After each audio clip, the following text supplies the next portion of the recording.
बिस्मिल्लाहिर्रहमानिर्रहीम। अस्सलाम वालेकुम नाज़रीन, मेरा नाम ज़ीशान नूर है। आज 6 फरवरी 2025 दिन जुमेरात का हो गया है। तीन बहुत अहम मौज़ूआत हैं जिसके हवाले से कुछ खबरें, कुछ तज़किया आपके सामने पेश करना है। एक तो अदलिया के हवाले से 26वीं आईनी तरमीम के बाद जिस तरीके से कोर्ट पैकिंग की गई, अंधेर नगरी चौपट राज हो गया और पाकिस्तान की तमाम हाई कोर्ट्स के अंदर और सुप्रीम कोर्ट के अंदर जिस तरीके से मनपसंद जजेस को लाया जा रहा है, उसके हवाले से एक नई आज पेशरफ्त हुई है। और लाहौर हाई कोर्ट जो पंजाब की सबसे बड़ी अदालत है, पाकिस्तान के सबसे बड़े सूबे की सबसे बड़ी अदालत है, वहां पर 9 नए जजेस को तैनात किया गया है। ये जो 9 नए जजेस तैनात किए गए हैं लाहौर हाई कोर्ट के अंदर, इनका जो प्रोफाइल है, इनका जो माजी है, इनका ताल्लुक किस जमातों के साथ है, वो बहुत दिलचस्प है। यानी कि मेजोरिटी जो है वो मुस्लिम लीग नून से ताल्लुक रखते हैं, कुछ पाकिस्तान पीपल्स पार्टी से ताल्लुक रखते हैं। इसके अलावा कुछ ऐसे भी ऑनरेबल जजेस हैं कि जो पंजाब में या वफाक के अंदर अटॉर्नी जनरल के ऑफिस के साथ या एडवोकेट जनरल के ऑफिस के साथ मुंसलिक रहे हैं। उन्हें आज हुकूमत ने, जुडिशल कमीशन ने लाहौर हाई कोर्ट के अंदर बतौर जस्टिस तैनात कर दिया है। उनकी कुछ तफसीलात हैं बड़ी इंटरेस्टिंग, बड़ी दिलचस्प, वो जरा आपके सामने रखेंगे। दूसरे नंबर के ऊपर आजम स्वाति पाकिस्तान तहरीक इंसाफ के सेनेटर हैं, इमरान खान के बड़े करीबी दोस्त भी हैं, बड़े ब्लू आइड हैं उनकी तकरीबन 4 महीने के बाद अटक जेल से रिहाई हुई है। और जब वो अटक जेल के अंदर कैद हुए तो उसके बाद फिर 26 नवंबर हो गया और उसके हवाले से आज जो उनकी जमानत हुई है तो उसके बाद उन्होंने ये कहा कि हमारी जमात के अंदर कुछ ऐसे लोग भी हैं जो कंप्रोमाइज्ड हैं, जो अदलिया के साथ या मौजूदा ताकतवर लोग हैं, एस्टेब्लिशमेंट या मौजूदा जो सियासी हुकूमत है उसके साथ बैकडोर राब्तों के अंदर शामिल होते हैं। और उन्होंने हमें और हमारे वर्कर्स को जो है वो छोड़ दिया, हमें हमारे हाल के ऊपर छोड़ दिया और हम अटक और जेलम की जेलों के अंदर कैद रहे, लेकिन हमारी कोई सुनवाई नहीं हुई। हमारे हवाले से कहीं पे भी किसी फोरम के ऊपर उस क्यादत ने आवाज बुलंद नहीं की और उन्होंने केपी के हुकूमत और अलीमीन गंडापुर को भी चार्जशीट किया है। क्या इस हवाले से उन्होंने कुछ अहम बातें की हैं वो भी जरा आपके सामने रखेंगे। और तीसरे नंबर के ऊपर जो पाकिस्तान तहरीक इंसाफ के बानी चेयरमैन है इमरान खान, उनके वकील हैं, फोकल पर्सन है एडवोकेट फैसल फरीद, वो रोजाना की बुनियाद के ऊपर अडयाला जेल जाते हैं, इमरान से मुलाकात भी करते हैं और वहां से कुछ अहम पैगाम जो हैं वो भी गुज़श्ता 2 हफ्तों से वो मीडिया के सामने, इंटरनेशनल मीडिया के सामने रखते रहे हैं। खुसूसन जो 2-3 दिन कबल एक लेटर लिखा गया था आर्मी चीफ के नाम, वो लेटर जो है उसके हवाले से भी तमाम तर चीजें उन्होंने आके मीडिया को बताई थी। और आज जब वो अडयाला जेल के अंदर गए तो उन्हें अडयाला के स्टाफ ने रोक लिया और स्टाफ ने उन्हें रोका और कहा कि आप क्लियर नहीं है, हम आपको पहले क्लियर करेंगे उसके बाद आपको जाने देंगे। तो जिसके बाद वहां पर बड़ी तलखी हुई और बात जो है वो गालम गलोच तक पहुंच गई।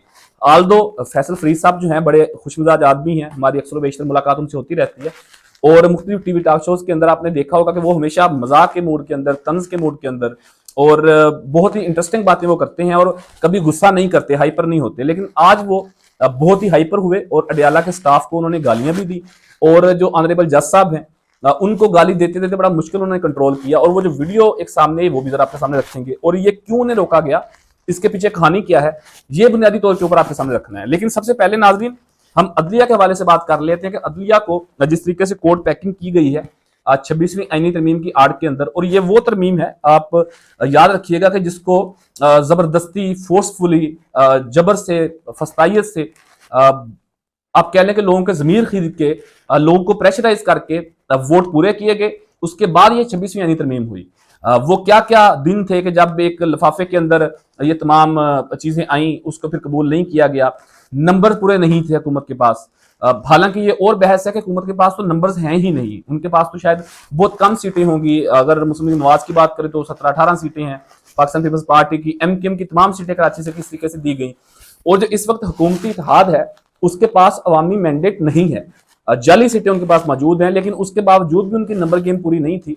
पाकिस्तान तहरीक इंसाफ के वो लोग जिन्हें बल्ले के निशान से महरूम रख के इलेक्शन जितवाया गया था, उनको फोर्सफुली जो है कुछ को पैसों का लालच देके, कुछ को वैसे प्रेशराइज करके, कुछ को फैमिली बच्चों के हवाले से प्रेशराइज किया गया और उन्हें इस 26वीं आईनी तरमीम के अंदर वोट देने पर मजबूर किया गया। लेकिन बिलाखिर वोटिंग हो गई। जब वोटिंग हो जाती है तो उसके जो पहलू हैं कि किस तरीके से लोगों को पूरा किया गया, लोगों को किस मजबूरी के तहत लेके आया गया, वो तमाम बातें जो है वो बेमैनी हो जाती हैं। फिर आईनी तरीके से जब वोटिंग हो जाती है तो फिर वो आइन का हिस्सा बन जाती है। अब 26वीं आईनी तरमीम जो है वो आइन का हिस्सा है इस वक्त। ये और बहस है कि किस तरीके से वो करवाई गई। लेकिन 26वीं आईनी तरमीम का जो ज्यादा मकसद था उसमें सिर्फ 2 चीजें जो है वो समझ आती हैं। एक तो अदलिया को कोर्ट पैकिंग करना था, इन्होंने अदलिया को अपनी मर्जी के तरीके से चलाना था।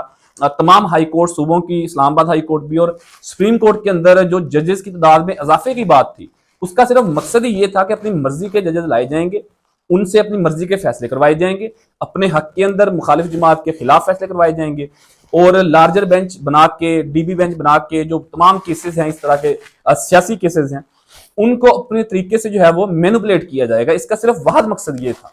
हालांकि जो लोगों के सामने इन्होंने ये कहा था, वो ये कहा था कि शायद हाई कोर्ट्स के अंदर केसेस की तादाद बहुत ज्यादा हो गई है, ओवरलोड हो गए हैं केसेस, और हजारों की तादाद में इस्लामाबाद हाई कोर्ट के अंदर और सुप्रीम कोर्ट के अंदर केसेस हैं, लाखों की तादाद के अंदर जो पंजाब की या बाकी सूबों की हाई कोर्ट्स हैं वहां पर केसेस हैं, और उन तमाम केसेस को निपटाने के लिए हमें मजीद जजेस की जो है वो जरूरत है, कहा यह गया था।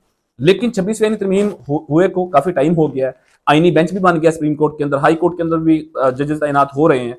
तो पहले एक जरा देख लें, इसका ऑडिट कर लें कि कितने नए केसेस जो हैं, या जो पहले रेशियो थी उससे कितने परसेंट रेशियो ज्यादा हुई है केसेस को सॉर्ट आउट करने के हवाले से, तो आपको वाज़ेह तौर पर पता चल जाएगा कि ऐसी कोई बात नहीं है, बल्कि यह सिर्फ और सिर्फ अपनी मनपसंद जजेस, अपनी मर्जी के जजेस जो हैं वो अदालतों के अंदर लाने के लिए एक तरमीम की गई थी।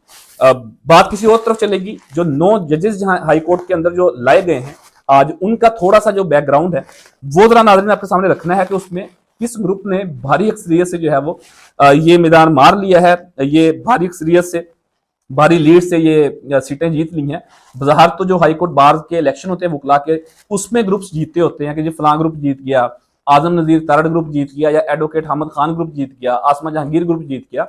लेकिन अब ये सूरत हाल 26वीं आईनी तरमीम के बाद जो है वो अदलिया के अंदर नजर आना शुरू हो गई है। अब अदलिया के अंदर जो तैनातियां हो रही हैं उसमें जो बाहर ये ग्रुप्स हैं वो जीतते, वो लीड करते हुए दिखाई दे रहे हैं। ये मैं कुछ तफसीलात आपके सामने रखना चाहता हूं कि वो 9 ऑनरेबल जजेस जो हैं जो लाहौर हाई कोर्ट के अंदर तैनात किए गए, उनका ताल्लुक किस किस जमात के साथ है।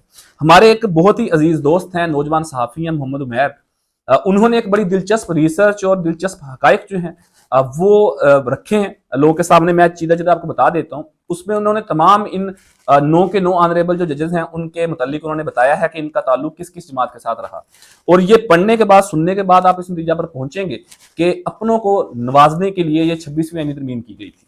तो नाज़रीन, ये जो 9 ऑनरेबल जजेस को लाहौर हाई कोर्ट के अंदर तैनात किया गया है, उनमें जस्टिस सरदार अकबर डोगर साहब हैं।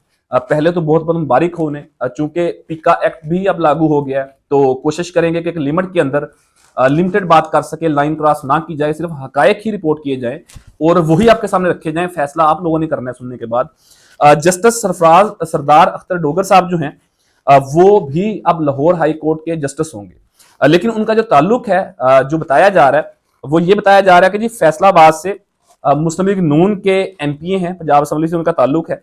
सरदार खान बहादुर डोगर उनके ये भाई हैं, और आसमा जहांगीर ग्रुप जो है उसके ये हिस्सा रहे हैं और साबिक सदर भी रहे हैं लाहौर हाई कोर्ट बार के। अब जो सरदार अकबर डोगर साहब लाहौर हाई कोर्ट में तैनात किए हैं, अब उनके एक भाई जो है वो मुस्लिम लीग नून के सिटिंग एमपीए हैं, और उनका ताल्लुक आसमा जहांगीर ग्रुप से है, जो हमेशा मुस्लिम लीग नवाज के बड़ा करीबी रहा है और लाहौर हाई कोर्ट बार के सदर भी रहे हैं। तो उनकी ये जो तैनाती है, इसमें जो पॉलिटिकल टच साथ आता है वो इसको कंट्रोवर्शियल करता है कि शायद मुस्लिम लीग नून ने अपनी जमात के लोगों को नवाजने की एक कोशिश की है। दूसरे नंबर के ऊपर नाज़रीन जस्टिस खालिद इसहाक साहब अब लाहौर हाई कोर्ट के जज होंगे, तो उन्हें भी बहुत बहुत मुबारक हो। लेकिन उनका जो ताल्लुक है वो गुजरांवाला से है, और उनके जो वालिद हैं इसहाक ओलख साहब, वो मुस्लिम लीग नवाज गुजरांवाला के नून लीग के जो लायर विंग है उसके सरबराह हैं, तो उनका भी डायरेक्ट ताल्लुक जो है मुस्लिम लीग नून के घर के साथ है। तीसरे नंबर के ऊपर नाज़रीन जस्टिस चौधरी सुल्तान महमूद साहब हैं, ये भी अब लाहौर हाई कोर्ट के जस्टिस होंगे, इन्हें भी बहुत बहुत मुबारक हो। ये एडिशनल एडवोकेट जनरल पंजाब है, यानी कि ये जो एडवोकेट जनरल पंजाब कह लें आप या अटॉर्नी जनरल कह लें, ये जो नाज़रीन दफातर होते हैं, ये जो ऑफिसेज होते हैं, इसमें जो एडिशनल अटॉर्नी जनरल या अटॉर्नी जनरल या एडिशनल एडवोकेट जनरल पंजाब या एडवोकेट जनरल पंजाब या डिप्टी अटॉर्नी जनरल, ये जो तमाम होते होते हैं, ये बुनियादी तौर के ऊपर हुकूमत अपनी मर्जी के लोगों को लगाते हैं, और ये हुकूमती सेटअप का एक हिस्सा होते हैं ये दफातर, और मुख्तलिफ केसेस के अंदर ये हुकूमत की नुमाइंदगी कर रहे होते हैं। यानी कि हुकूमत के जो केसेस होते हैं, मुख्तलिफ अदालतों से जब नोटिस किए जाते हैं हुकूमत के लोगों को, तो वहां पर ये बतौर डिफेंस काउंसिल अपेयर होती हैं अदालतों के अंदर। हुकूमत के लोगों के केसेस जो हैं वो ये मौजूद शख्सियात सुनती हैं, लेकिन जो मैं आपको बता रहा था कि जस्टिस चौधरी सुल्तान महमूद साहब हैं जो अब लाहौर हाई कोर्ट के अंदर जस्टिस होंगे, ये एडिशनल एडवोकेट जनरल पंजाब थे, वहां से इन्हें वहां पर ले जाया गया। अच्छा जी, चौथे नंबर के ऊपर जस्टिस मलक वकार हैदर अवान साहब हैं।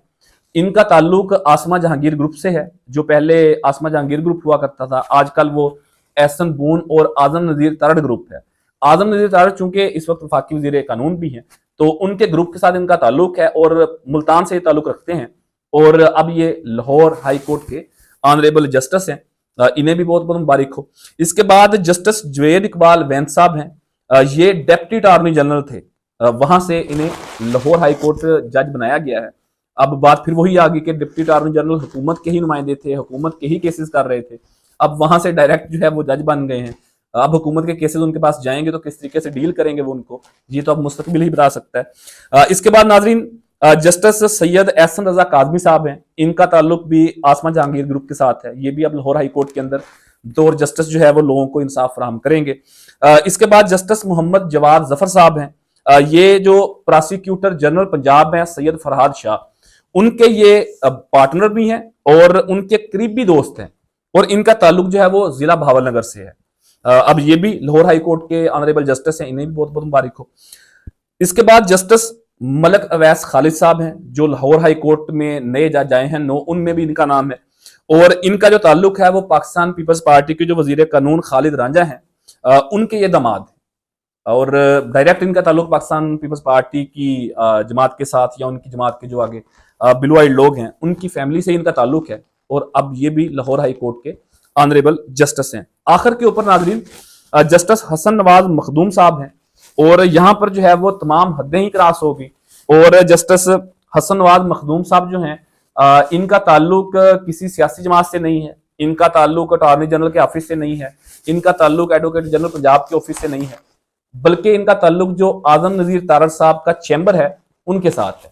यानी कि जो उनका वजीर कानून साहब का जो चैम्बर है वकालत का, वहां पर ये अपनी खिदमत सार अंजाम दे रहे थे, और अब ये वहां से इस लाहौर हाई कोर्ट में जस्टिस ने तैनात कर दिया गया है, और अब देखते हैं कि वहां पर ये किस तरीके से खिदमत सार अंजाम देते हैं। ये 9 जो ऑनरेबल जजेस लाहौर हाई कोर्ट के अंदर आज तैनात किए गए हैं जुडिशल कमीशन के इजलास के बाद, उन तमाम शख्सियात का, ऑनरेबल शख्सियात का ताल्लुक जो है वो मेजोरिटी का मुस्लिम लीग नून के साथ है, कुछ का पाकिस्तान पीपल्स पार्टी के साथ है, और कुछ का अटॉर्नी जनरल या एडवोकेट जनरल के ऑफिस के साथ है।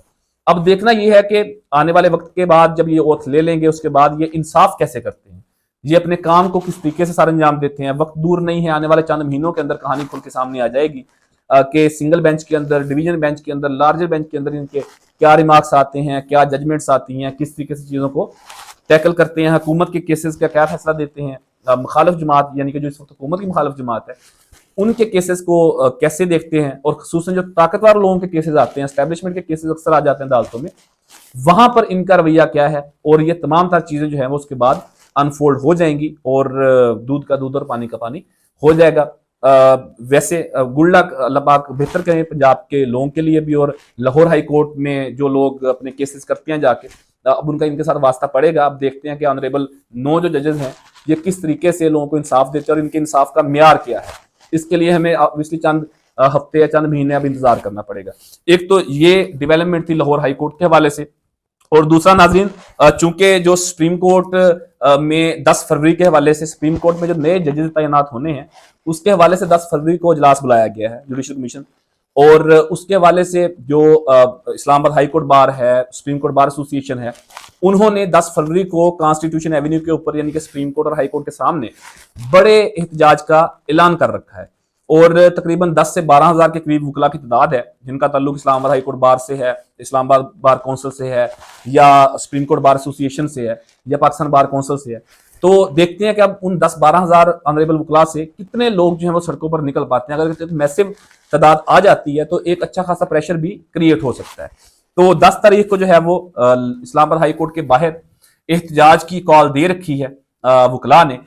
उसमें एक और भी डेवलपमेंट ये है कि कराची बार एसोसिएशन ने भी इस एहतजाज की जो है वो हमायत का ऐलान किया है, और सिंध बार कौंसिल ने भी 10 फरवरी की जो एहतजाज की कॉल है उसमें शमूलियत का ऐलान किया है। अब इसके लिए हमें मजीद कुछ दिन इंतजार करना पड़ेगा। 10 फरवरी को देखेंगे कि वकला कितनी बड़ी तादाद के अंदर वहां पर एहतजाज रिकॉर्ड करवाते हैं, क्या एक नई वुकला तहरीक भी वहां से शुरू हो सकती है या नहीं। तो फिर जो भी तफसीलात होंगी वहां से आपको जरूर इस बारे कन्वे भी करेंगे, वहां से रिपोर्ट भी करेंगे, तमाम तर चीजें आपको दिखाएंगे भी। एक तो अदलिया के हवाले से 26वीं तरमीम के बाद जो कोर्ट पैकिंग की गई है उसके हवाले से ये 2-3 बड़ी डेवलपमेंट्स थी जो आपके सामने रख दी थी। दूसरे नंबर के ऊपर नाज़रीन जो फैसल चौधरी साहब हैं, पाकिस्तान तहरीक इंसाफ के जो बानी चेयरमैन इमरान खान, उनके ये फोकल पर्सन है, वकील हैं। फवाद चौधरी साहब के भाई भी हैं जो पाकिस्तान तहरीक इंसाफ के वकील वजीर रहे थे। ये आज अडयाला जेल के अंदर गए और वहां पर इन्हें स्टाफ ने रोक लिया। हालांकि नॉर्मल रूटीन के अंदर ऐसा नहीं होता, चूंकि वो फोकल पर्सन इमरान खान के सबसे इंपॉर्टेंट लॉयर हैं इस वक्त उनके, जैसे इंतजार हुसैन पंजोता साहब हुआ करते थे, लेकिन उसके बाद फिर जब उन्हें अगवा किया गया तो उसके बाद फिर वो मंजर-ए-आम से गायब हो गए। तो फिर फैसल चौधरी साहब ने ये महाज संभाला। तो आम रूटीन में उन्हें नहीं रोका जाता। आम रूटीन में वो जाते हैं, केसेस करते हैं, अपेयर होते हैं, इमरान खान से मुलाकात करते हैं, वहां पर उन्हें कन्वे भी करते हैं, उनसे जो उनके अहकामात हैं वो लेकर आकर जमात को भी बताते हैं, मीडिया को भी और इंटरनेशनल मीडिया को भी। लेकिन आज जो है वो उन्हें अडयाला जेल जाने से रोक लिया गया। और जब रोका गया तो उन्होंने पूछा कि जी क्यों मुझे रोका गया, तो उन्होंने कहा जी आपको क्लियर करके भेज देते हैं। तो इस बात के ऊपर उनकी तलखी हो गई अडयाला के स्टाफ के साथ। आल्दो जो फैसल फरीद साहब हैं, आपको मालूम है कि बड़े खुश मिजाज आदमी हैं, बड़े हंसी मजाक वाले आदमी हैं, हमेशा वो शुगर लगाते रहते हैं वहां पर लाइव भी लोगों के साथ, और मुख्तलिफ टीवी टॉक शोज के अंदर जो गेस्ट आए होते हैं उनके मुखालिफ, उनके साथ भी उनकी जो रवैया होता है बड़ा मजाइया और अच्छा रवैया होता है। वो गुस्सा करने वाले शख्स नहीं है। लेकिन आज वो पता नहीं क्यों इतना गुस्सा कर गए और उन्होंने गालियां दे दी अडयाला के स्टाफ को, और वो जज साहब को भी गाली देते देते पर मुश्किल उन्होंने कंट्रोल किया। अब उन्होंने कहा क्या, पहले आप वो ये वीडियो देख लें, फिर मैं आपको बताता हूं कि इसके पीछे असल कहानी है क्या, उन्हें रोका क्यों गया। पहले ये आप वीडियो देख लें। कोई नहीं सर जी की कर दो नहीं यार देख रहे मेरे नाल तमाशा नहीं करो किने तोड़ो दोष है तमाशा नहीं तो और की कीता सर जी तू ऑलरेडी फैसल साहब ने क्लियर करना है कौन मैनू क्लियर कर नहीं करना 5 मिनट दे दो कौन कर मैनू अनक्लियर केस कीता मैंने 10 पर सर जी किसी ने कीता ते बात होने जाके जज साहब बैठे अंदर जज साहब भी जज साहब जाने तो मैं जाना तुसी मैनू अनक्लियर केने कीता मैंने नहीं मैनू अनक्लियर केस कीता मैं तो रोका। जी नाज़रीन, ये जो अडयाला का अहाता है उसकी टेरिटरी के अंदर की वीडियो है और इसको सेंसर कर दिया गया है। वो गालियां इसके अंदर नहीं है जो मैं आपको बता रहा हूँ, बड़ी गलीज किस्म की गालियां उन्होंने दी। और मामला ये हुआ कि कुछ दिन कबल आपको मालूम होगा कि इमरान खान साहब ने जो है वो चीफ ऑफ आर्मी स्टाफ को एक खत लिखा, 6 नुकाती खत लिखा। उस खत में उन्होंने बहुत सारी ऐसी चीजें कही कि जिन्होंने एक भंचाल बर्पा किया, लेकिन फिर एस्टेब्लिशमेंट की तरफ से भी एक वाज़ेह उसका जवाब आ गया कि हम जो है वो खत को पढ़ने में इंटरेस्टेड नहीं है, हमारे पास खत मौसूल नहीं हुआ। लेकिन वो जो खत का कंटेंट था, जो खत का सारा मामला था, वो फैसल चौधरी साहब ने आके मीडिया को बताया था और इसी वजह से ही उन्हें आज रोका गया है। और उन्होंने ये प्रेस कॉन्फ्रेंस के अंदर कहा भी, जब उन्होंने वहां से आने के बाद मीडिया टॉक किया अडयाला के बाद, उसमें उन्होंने कहा कि चूंकि मैं इन तमाम चीजों को लीड कर रहा था, इन खतूत के हवाले से भी मैं तमाम तर चीजें सामने लेके आ रहा था, तो उसी आर्ट के अंदर मुझे रोका गया। और उन्होंने ये भी कहा कि हो सकता है आने वाले दिनों के अंदर मुझे उठा भी लिया जाए, मुझे गायब भी कर दिया जाए, जैसा माजी के अंदर इंतजार पंजोता साहब के साथ किया गया। और इसके अलावा उन्होंने चीफ जस्टिस को भी तनकीद का निशाना बनाया। उन्होंने कहा कि अगर आप चाहते हैं कि आपके घर के बाहर साबिक चीफ जस्टिस की या चीफ जस्टिस की तख्ती लगी रहे, तो ये कोई बहुत बड़ी बात नहीं है, कब्रों के ऊपर भी कुतबे लगे होते हैं, आप अपना हक अदा करें, आप चीफ जस्टिस ऑफ पाकिस्तान हैं। तो उन्होंने चीफ जस्टिस सुप्रीम कोर्ट को भी, chief justice Islamabad high court, दोनों को तनकीद का निशाना बनाया। तो ये वजह थी बुनियादी तौर के ऊपर कि जिस तरीके से वो फ्रंट लाइन के ऊपर डिफेंड कर रहे हैं इमरान खान की बात को और उनके पैगामात को अनसेंसर्ड जो है वो मीडिया तक पहुंचाते हैं, आके रिपोर्ट करते हैं। खुसूसन चंद दिन कबल वाला जो खत है वो जो उन्होंने आके लोगों को बताया, तो ये थी वो बुनियादी वजह, मेन वजह जिस वजह से उन्हें अडयाला में रोका गया। लेकिन वहां पर ये गालम गलोच और तलखी वाला मामला जो है वो सामने आया। तीसरी नाज़रीन जो डेवलपमेंट है वो है जी आजम स्वाति साहब के हवाले से। सेनेटर हैं पाकिस्तान तहरीक इंसाफ के, इमरान खान के बड़े करीबी दोस्त हैं, बहुत पुराने साथी हैं उनके। वो कुछ महीनों से कैद थे जेल के अंदर और जो मौजूदा क़यादत है उन्होंने उनका पूछा ही नहीं, उनके पास गए ही नहीं, तो उनकी जमानत हो गई है। उनकी जमानत के बाद उन्होंने बड़ी धड़ल्लेदार मीडिया से बात की है और उन्होंने कहा कि जी मैं और कुछ वर्कर्स और भी हम अटक और जेलम जेल के अंदर कैद रहे हैं, लेकिन जो बाकी लीडरशिप है उन्होंने हमें हमारे हाल पे छोड़ दिया, हमें पूछा तक नहीं है। और उन्होंने खुसूसन ये भी कहा कि अब जो कंप्रोमाइज लोग हैं पाकिस्तान तहरीक इंसाफ के अंदर, उनके खिलाफ मैं ऐलान जंग करने जा रहा हूँ। जो कंप्रोमाइज्ड हैं, जो डबल गेम खेलते हैं, हुकूमत साइड की भी, एस्टेब्लिशमेंट साइड की भी, पीटीआई साइड की भी, वो धोखा देते हैं इमरान खान को और बुशरा बेगम को। अब उनके खिलाफ मैं ऐलान जंग करने जा रहा हूँ और इन तमाम लोगों का पर्दा चाक करूंगा इमरान खान से मिलके, उसके बाद तमाम तर चीजें पब्लिक भी करूंगा। और उन्होंने इसके अलावा अलीमीन गंडापुर को भी चार्जशीट कर दिया। उन्होंने कहा कि जी हुकूमत जो केपीके की है वहां पर करप्शन हो रही है। उन्होंने स्पेसिफिकली मानसेरा का जिक्र किया। उन्होंने कहा जी मानसेरा के अंदर करप्शन की कुछ चीजें सामने आई और मैंने ये बताया कि वहां पर ब्यूरोक्रेसी करप्शन नहीं कर रही, वहां पर जो अवामी नुमाइंदे हैं वो करप्शन कर रहे हैं। अब अवामी नुमाइंदे क्या है? एमएनएज हो सकते हैं, एमपीएस हो सकते हैं, या उन एमएनएज और एमपीएस के बाद की जो थर्ड टियर लीडरशिप होती है, चेयरमैन लेवल के लोग, वो हो सकते हैं। तो उन्होंने कहा वहां पर जो है वो, मैंने कहा कि अवामी नुमाइंदगी वहां पर करप्शन कर रहे हैं, लेकिन उसके ऊपर किसी तरह का कोई नोटिस नहीं लिया गया। तो उन्होंने बुनियादी तौर के ऊपर अलीमीन गंडापुर साहब को भी चार्जशीट किया है। तो नाजरीन, इन दिनों में अलीमीन गंडापुर के गिर्द जो घेरा तंग होता जा रहा है। सूबाई सदर की नशिस्तों से वापस ले ली गई है, उनसे ओहदा वापस ले लिया गया है, सूबाई सदर जुनैद अकबर बन गए हैं और इसके अलावा भी उनकी पावर जो है वो लिमिटेड की जा रही है। तो आने वाले दिनों के अंदर अलीमीन गंडापुर के हवाले से मजीद भी मुश्किलात जो है वो हो सकती हैं। अगर उन्होंने अपना रवैया यही रखा और इमरान खान के मुताबिक वो ना चल सके, तो जो करीबी लोग हैं इमरान खान के और मुखलिस लोग हैं, वो अलीमीन गंडापुर के लिए मजीद भी चीजें तंग कर सकते हैं। अब देखते हैं कि आने वाले दिनों में इस हवाले से क्या तफसीलात सामने आती हैं। बहरहाल ये 3 बड़ी अहम डेवलपमेंट्स थी जो आपके सामने रखनी थी। इस हवाले से आप अपने कीमती फीडबैक से जरूर आगाह कीजिएगा। अब तक के लिए इतने, अपने मेजबान जीशान को इजाजत दीजिए। अल्लाह हाफिज।